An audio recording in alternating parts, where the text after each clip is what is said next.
Welcome to Threads of Enlightenment, a podcast devoted to helping you overcome challenges in your life that prevent you from becoming the best version of yourself.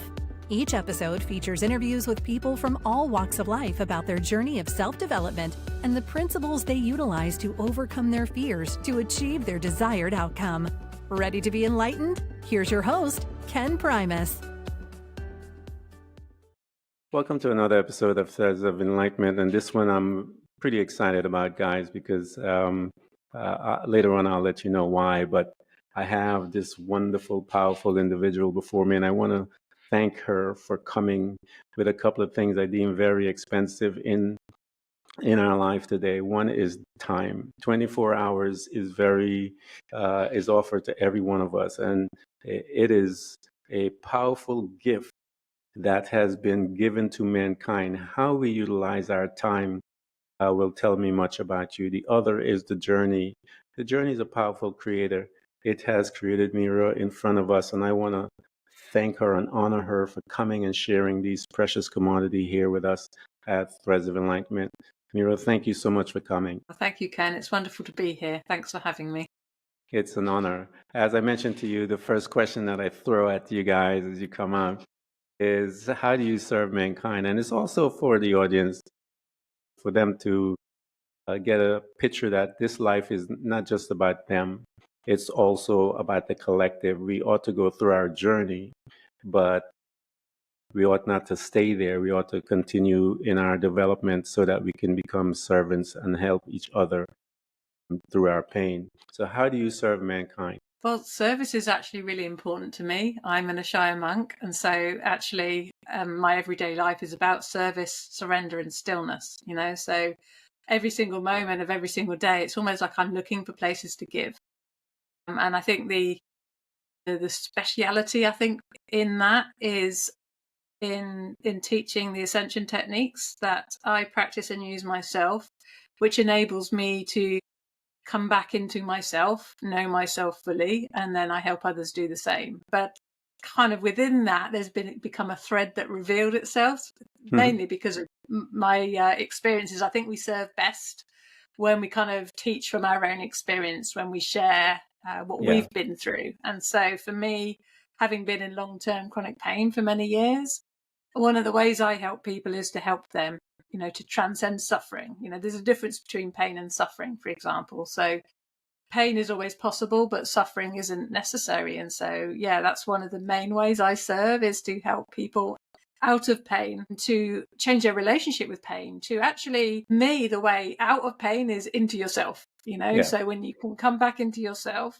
you have a pure experience of your body, of your mind, of everything. Every experience is pure and gentle. And so, it's very easy to transcend pain, to have a different experience. And so, that's the main place I serve. But really, it's just coming, that's physical pain. But people are suffering, aren't they? Mentally and emotionally too. And so with anxiety, depression, not wanting to live, sadness, grief, stress, we're all suffering from something. And so, for me, I help people to recognize that there's almost a different operating mode. Like if you come back into self, into presence, you have a very different experience of life. And so, that's where I serve, helping people to come back to themselves.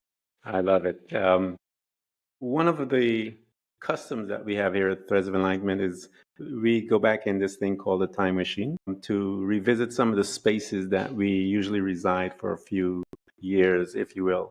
The first space that we reside as a human being is that family unit. We're instructed that a mom and dad, in some cases, at different genders, but that family unit is there.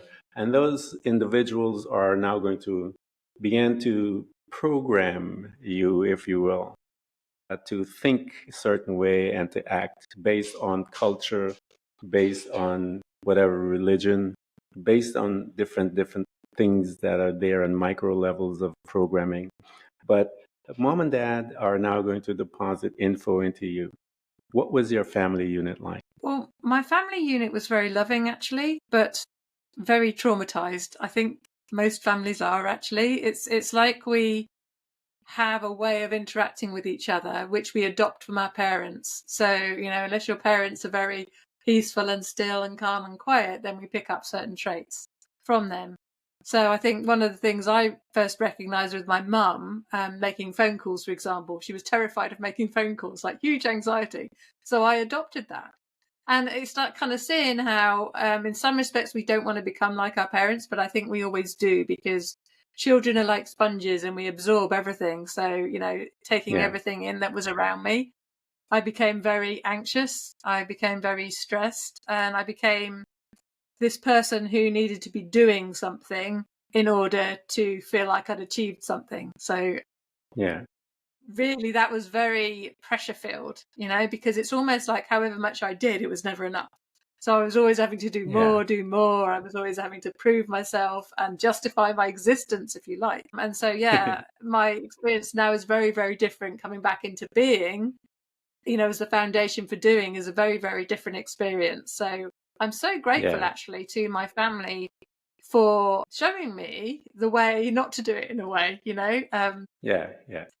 I think it enabled me. It creates resourcefulness, all the stress and trauma, it creates resourcefulness. It pushes us to go for more. So I'm actually very grateful for my upbringing. I think when we begin to look back and heal, we can see the purpose of the upbringing and how it fits into our entire being. And then there's a degree of appreciation that goes into it, even though some of those times were hard, but we get a chance to learn how to forgive. And from the forgiveness and all those different things comes the appreciation of what we learned as a result of being a part of that trauma or whatever it is that we experience. So here you are, and I tell people every place, every family is about trauma. It's where we are given birth to a degree. And once we are given birth, we set off on our course. And that course will dictate how we interact with each other, with self, number one, and others outside of us. How did you interact with others outside of your family? What was your relationship building skills like? When I was very young, I was quite outgoing and excited about the world, but very quickly in the school environment, I became very quiet and introverted. It almost felt like outside of the home, a place of danger. Everywhere is danger. So it's almost just like I had my mask on. I had the guard up, I suppose, if you like, as well, to keep myself safe. And to allow myself to operate, to function at all in the world, I had to kind of be protected. And so that actually was very wearing. It's not a sustainable model to have a mask on, to try and always be somebody to keep other people happy. I was a real people pleaser. And so, I would always, and people might even have thought of me as outgoing, because I would do what needed to be done or said to keep people happy. So, if talking was required, although I was very shy and introverted, I would talk, because then I wouldn't, it's like I could keep up my distance to people. So, that's how I approached the world when I was. That's an interesting plan, if you will, of approach and how you've done that.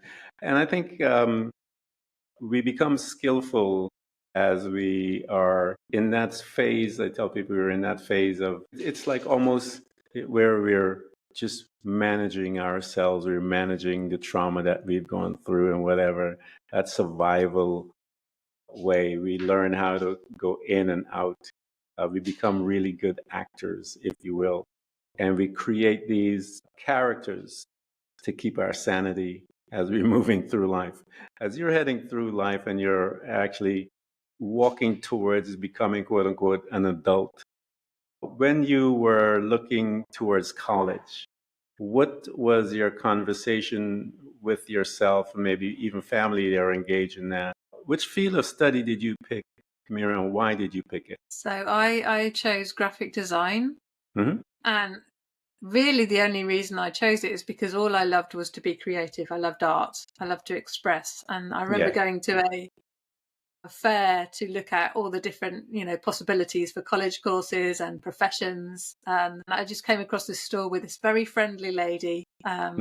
at a local college to me. She felt like a safe space, and it was all about just being yourself and being creative. And so, yeah, one of the courses to make a profession out of art was graphic design. So I chose that, with the dutiful daughter from my dad saying, he was a dentist and he wanted me to be a dentist too because his mum was, but it wasn't for me. I needed to be creative, I think. Yeah. And so really I ended up doing that because it was the only thing new that I liked, that I could actually make a decision on. So yeah, and I loved it. I still do graphic design now, and I really enjoy doing it actually. So it's one of those things, it's like food for the soul, I think, anything creative. And so that, I think, was probably my saving grace. It was a thing that motivated me, inspired me, and kept me engaged, to want to work, to want to be a part of life. Yeah, I think especially things like design and artistry and even music, anything has to do with the arts, I think helps the individual to learn how to utilize one of the most powerful tools available to mankind, and that is the imagination. One learns how to tap in, come out, learn processes, how to tap in, how to come out, and all these different things. They're doing it on a subconscious level, not really knowing what they're doing. But when you get back into personal development and you need to utilize that skill of your imagination, that tool of your imagination, you have been using it for so many years, it flows easier than someone who hasn't been there and utilizing their imagination. You get them having difficulty to kind of put pictures together because they've never done it before. But when you have a graphic designer like yourself, that's all you do. You're looking and creating and utilizing the power of the imagination, and then you look at what came out from your imagination on a computer or wherever. So it's a powerful thing that happens and people don't even know. So here you are. I love the genesis of those stories of how and reasons why we go into colleges and stuff like that. They have some really beautiful little gems within there. So here you are, you got an opportunity to see something that ignites your spirit, your soul, your being, and you wanted to get in there and you got inside. What was your first profession, if you will? Again, as we're traveling through life and moving through as one is growing and attaining wisdom, heading towards their freedom to start their own passion, if you will. So what was your first profession? So yeah, I went and studied graphic design at college, and I also then followed that through and went into a career as a graphic designer. I'm in many different marketing departments, and then eventually I worked for myself actually. So yeah, it was amazing to have a career that I could actually go for and follow through doing what I enjoy doing with art. And obviously it then became more from when I first started out, it was like cutting up and paste by hand, with text and words and things, and then it all became computerized. So I'm from very old school, and then going through as technology changed and grew, that it all became digital and online and website design and everything like that. So for me, I was lucky, I think, in a way that I chose something that had that thread of my creativity in it, that gave me that spark, but it also gave me something that I could, earn an income from and put into a practice as a job in my everyday life. So yeah, I followed through on that for quite some time until I had a wake up call with health. Yeah, and after doing that, how were you managing yourself? You went to school, you found something you loved. What was your lifestyle like? Again, that for me, I think that is like a piece of heaven on earth, that someone have an opportunity to love something that they do, is able to sustain themselves. How were you managing you in there? Yeah, so not so well. And I think I loved what I was doing, but I think that's the thing, isn't it? It's our approach to life that, even if it is something that you love doing, you can still gradually get more and more stressed and more removed from life almost. It's like I think I retreated into myself more and more. I could put the face on, I could smile, I could be out there at parties and things, but I think I was retreating into myself more and more and more, It felt like the world was always demanding something. I felt like I was never good enough, however much I delivered. It's almost like I wasn't quite hitting the spot. And so for me, I think I just started to get restless. There's always, everything just never felt quite right for me. I just felt like there but there a different way of being, a different way that life could be. So yeah, I kind of looked into that. I read books, but in the end, I didn't find anything. So that really spiraled down into, it's like I internalized everything. And so my body started to shut down, and I became more and more ill with lots of different things. Until I reached my breaking point. Yeah, it's interesting. So here you are, you have all of this data. We have all this data out there, Meera, that you can get from books and Google and all these different things. And yet you weren't able to find something that spoke to you, if you will, that was able to arrest you to the point where you began to delve in to gain some more insight into that. That must have felt extremely frustrating, to not be able to have that information that you're looking for in a sea of information.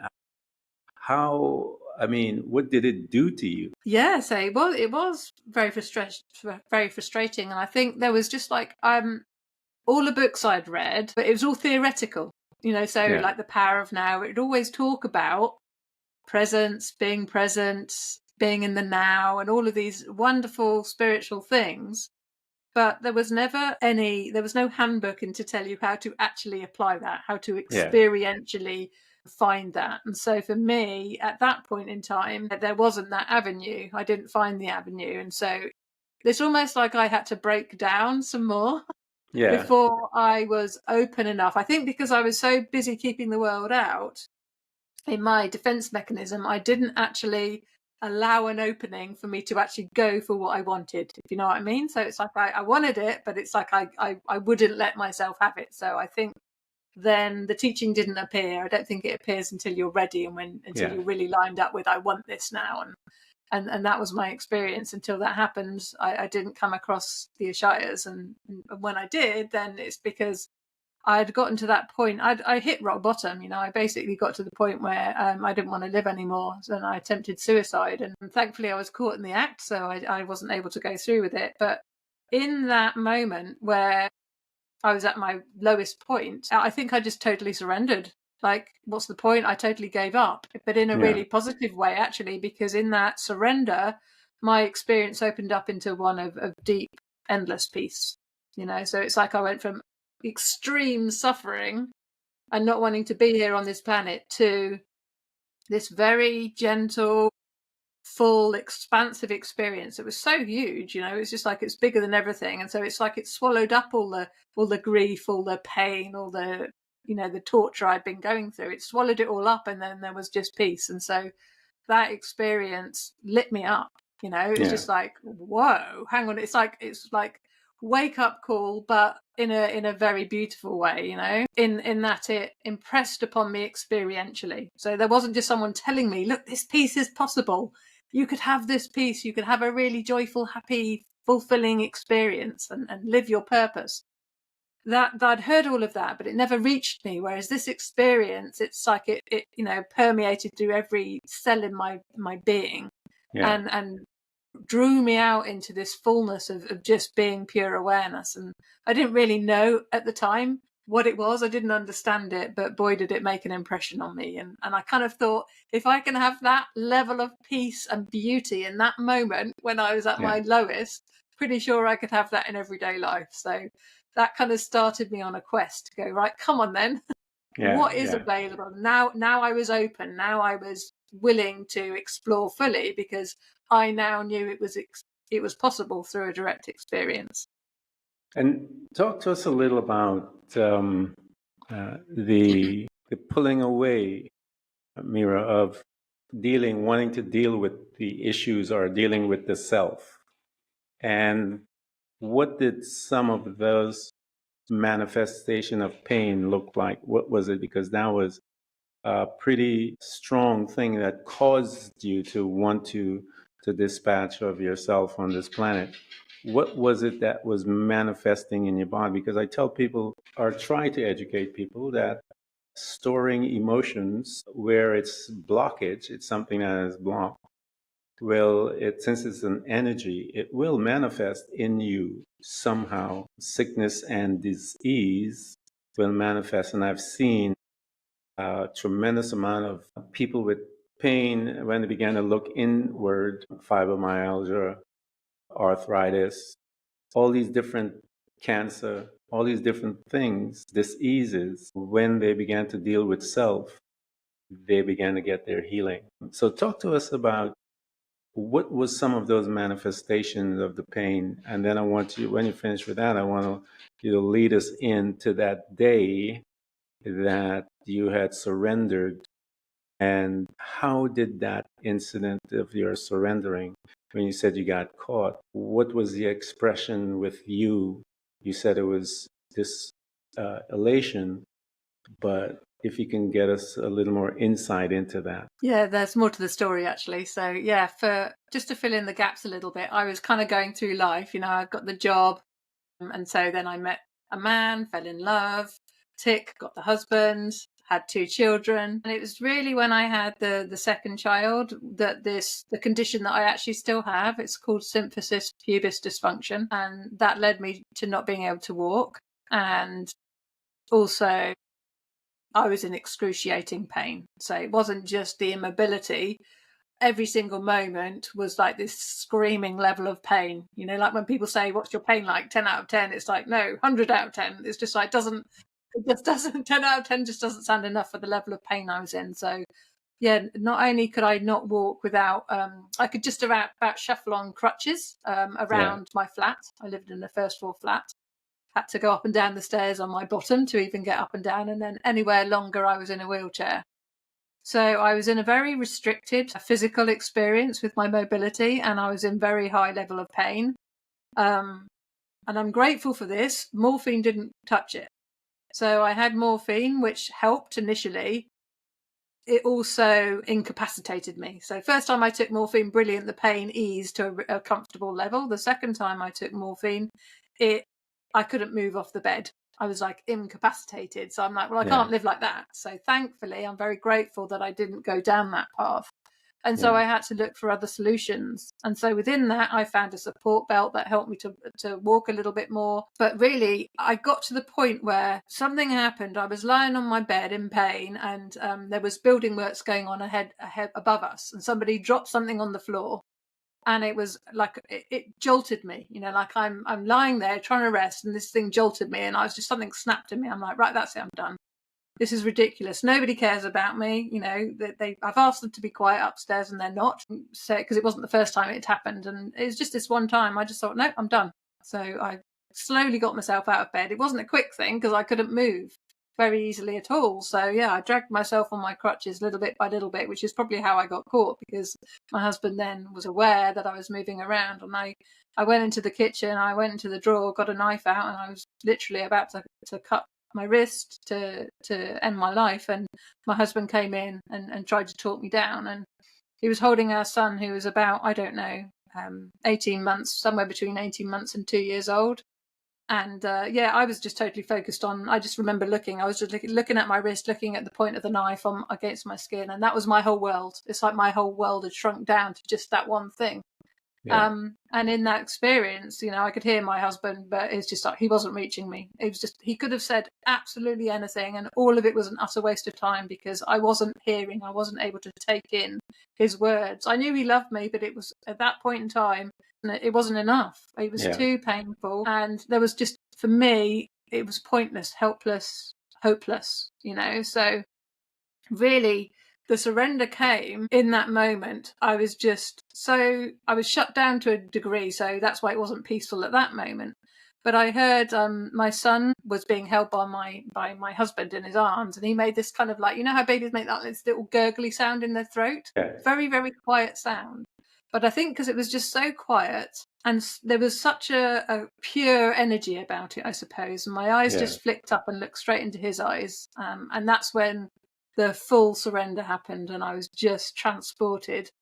I mean, obviously I didn't go anywhere, that's the bizarre thing, how we can have one experience of life and then in the blink of an eye we can have a completely different experience. And so in that moment I just looked into his eyes and surrender just happened, and I just totally let go. And it's not something you do. I don't think we ever let go. I think letting go happens for us. And so, yeah, in that moment, it was just such a deep, profound peace that it's indescribable. You can't really describe it because it was so complete, but it was infinite, so there was no end to it. And it was just such a transformative experience because it was in such contrast to what I'd been experiencing. And my husband saw the change in me, saw I was so fully, entranced by this experience that he took the knife off me. But really in that moment, there was just no thought of anything being good or bad. Actually, it was beyond duality and into just an experience of oneness, of pure oneness and deep, endless peace. And so after you had that experience, we always know that the work just begun. After that, having that experience, what was it that you said to yourself? Because I tell people life is a series of decisions, especially when your soul or your subconscious individual makes that decision. It's amazing how there's a synchronicity to life that begins to come together. It takes time, but it'll come together to make what you said in that moment a reality. What was it did you say to yourself once you came in, your husband brought you back into the natural world, if you will? What was it that you said to yourself to propel you to begin the journey? I mean, I'm 100% in, I think. For me, it was that I now knew it was possible. So there was no back door. There was no kind of looking behind me or trying to manage the world. There was just, what's that? I want that. I'm going for that. So it's just like that one pointedness of I'm going for it. Like I now know it's possible. There's, I don't have to be persuaded anymore. I know it's possible. I now have hope, and I'm going for it. 100%. I'm in, all in.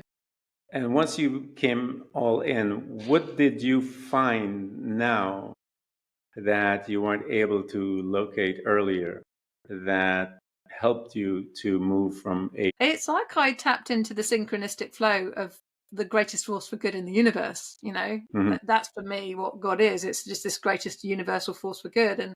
And so it's just like right now I was tapped into it, and it's just like I found thing after thing after thing. I started reading books again, but the books I read were different. Again, they were still very much theoretical. So then I started doing workshops, and each workshop was just so beautiful and so enlivening, and it's just like I always had this experience on the workshop. And so really I then got restless again because I was having these amazing experiences. They'd last for about a week, maybe 2 weeks after the workshop, and then it would go again. And I'd be like, but I want to replicate that. How do I have that workshop feeling in my everyday life? So when that became my decision, that became my choice of, right, I want to replicate this. I know it's possible. How do I get this in my everyday life? Something that I can do, that I can empower myself, and I don't have to look to another person. So it's now an inner journey. And when I made that decision, that declaration, if you like, to the world, I found the Ishayas, or the Ishayas found me. And which is, I'm now a practicing Ishaya monk. And so, that was just the opening, I suppose, for the teaching, when you're ready, the teacher or teaching appears. And so I was ready. I was ripe to be plucked, and the whole experience just opened up in front of me. Yeah, Jesus made a statement. He says, those who have ears, let them hear. So that means that there's another set of ears that we ought to be listening with. And once that individual, as I said, makes some decisions, there's a synchronicity to life that pulls things together really quick. And I think it's just a matter of energy accessing energy at an accelerated rate because of your need and the demand that was placed by you to attain a certain thing. So as you stated, the teacher found you and you began to immerse yourself within the teachings. What began to happen to you? What happened to me is I started to lose everything that I was not. So the techniques have enabled me to to discern the difference between what is just a thought and what is pure awareness. And I'm lucky in that the techniques I use are mechanical, so they automatically direct your attention onto awareness. And so it just becomes this moving towards the goodness, moving towards the wholeness, the completeness, the presence, rather than trying to get rid of thoughts. There's a misconception with meditation that you have to quiet the mind and clear all the thoughts out of the way. And you don't have to do that. You can use the thoughts. The techniques I use are essentially a thought that replaces the other thoughts, but redirect your attention onto silence and stillness of pure awareness. And so step by step by step, you use these techniques, automatically your experience is now cultivated. It's retrained, if you like, back onto self. So now I was able to come back into being again and access all those skills and talents they're there already. Like, it's not like we have to do anything to be better. We learn new skills, talents, harness the ones we've already got by going within and simply recognizing them. Yeah, I think we are remembering who we are I tell people, and they've heard me say it a million times, meditation was one of the tools that saved my life. There's so many different tools out there that you can utilize to assist you in causing you to manage your thoughts and learn how to slow them down, pick them and pick which ones, different things. Meera said, learn how to use it to redirect yourself, all of these different things. As I began to practice that, I can do it. I can put myself in a certain state instantaneously. And I love how you put it. And I tell people, this is the secret to life. This is my secret that I've learned on this planet. We are required to live in the present, meaning that all of our victory, all of our power resides right there in that location. When we deviate from that, and we deviate from it, we have two places that we can go. We have the past, shame, and all the other things that are residing there. We get a chance to bask in the glory of shame and all the different things that we can look back at. And, or we can go into the future where we're going to have some anxiety, fearfulness. Those other guys are on that side waiting for you to put a beating on you, if you will, to cause you to exhibit pain, because you will be in pain when you're looking at your future and in your past. But when you are in your present state, there is power there, there's clarity there, there's direction, there's power, there's all of the things that you need. There's wisdom, there's insight, all of that resides right there. And my secret to life is to learn how to live there. That is the key. However you get there, because I've learned that every time that I was in states that wasn't helpful to me was when I either moved from that being present state to either my past or my future. Thinking about it again, we go back there, we revisit these locations or visit these locations through our thoughts and our imagination.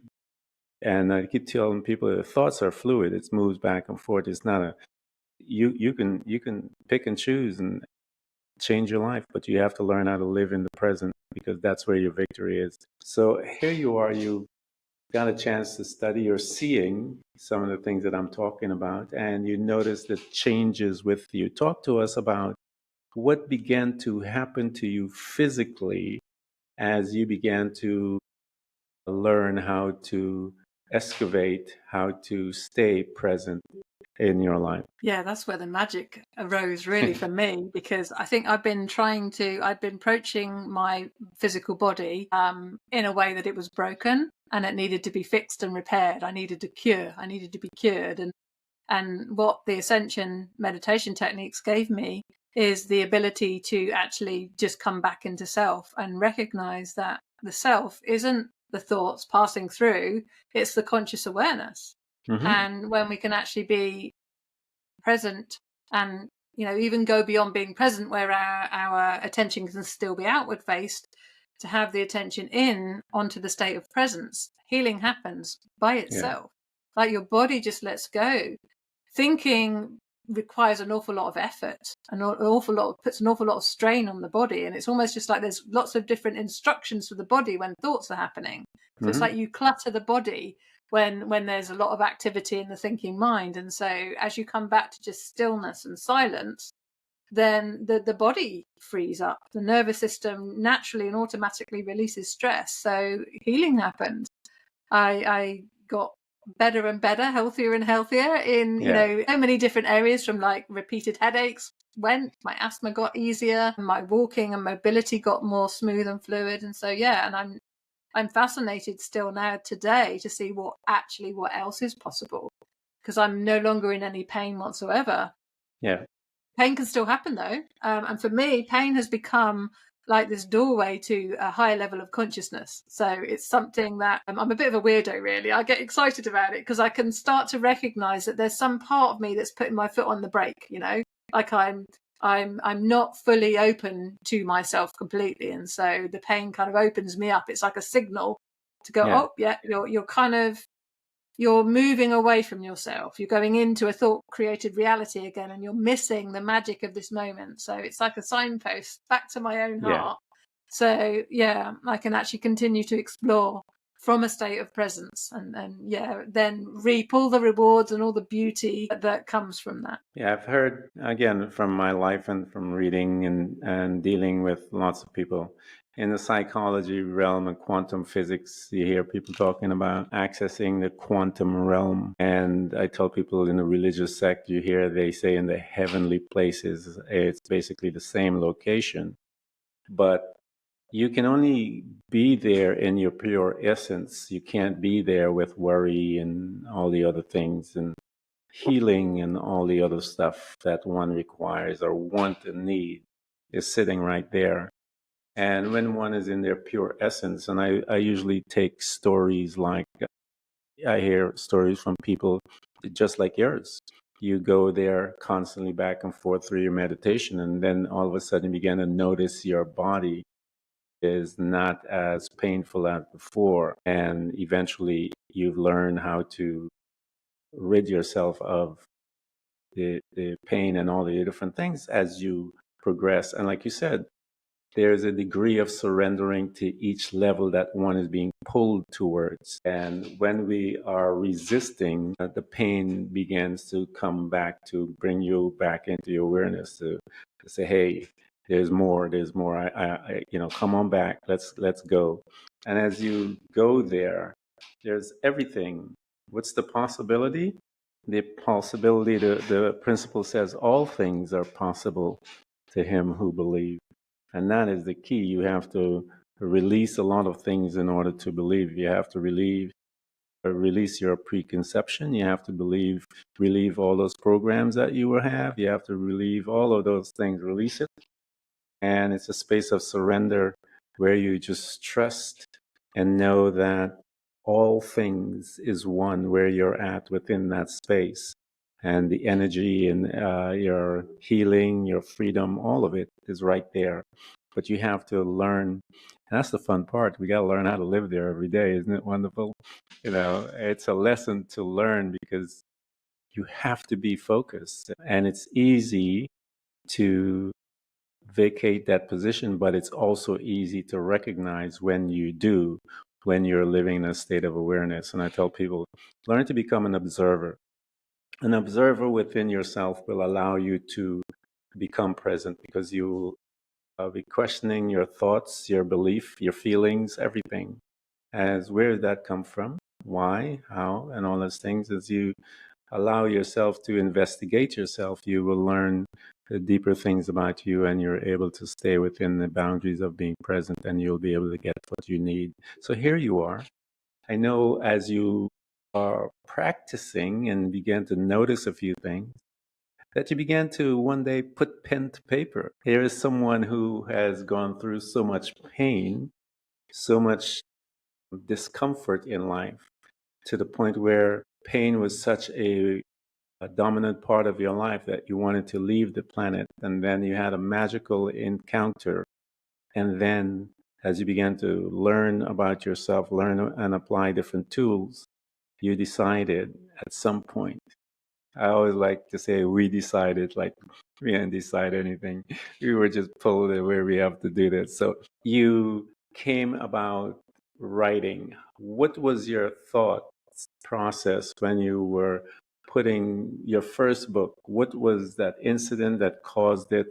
And how did you begin to make it a reality? Well, it just became apparent that a tool was required. Like I can connect with so many people, but if I wrote a book, I could connect with more people.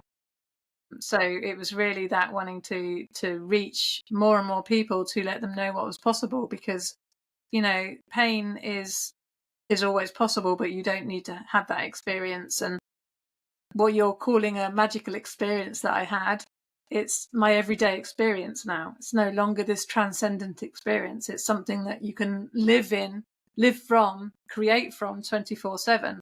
So yeah, for me, it's like it's important for people to know what's possible. This is our Yeah. birthright. Everyone should have this. It's not just for special people. It's not just for people who decided to become a monk Yeah. and live their life from there. For me, it just comes back to service again. How can I help? How can I reach people? How can I let people know what's possible, and then give them the tools for themselves to be able to have their own experience, empower themselves, have their own internal journey, so they can too see, the magic is actually everywhere. It's everywhere. And we again, it's like having the eyes to see and the ears to hear. We open our eyes, we open our ears, and we have that full experience. So for me, I just got to a point where I'm like, I need to share this. I need to give this away, rather than just having it for myself and the few people I come across. I need to give this away to the world. So yeah, that's where the writing a book came from. Yeah, and guys, we're going to put everything together, all the links. You get to her and purchase those books. You know how I feel about books. I keep telling people within the walls that we call covers, how is much wisdom, insight, and knowledge. People went through much to gain all of that. And so that you don't have to go through all of those pains and stuff that we find ourselves, those dark places. But I always tell them, when you're coming to a book, you have to come expecting that you're going to get something from the book.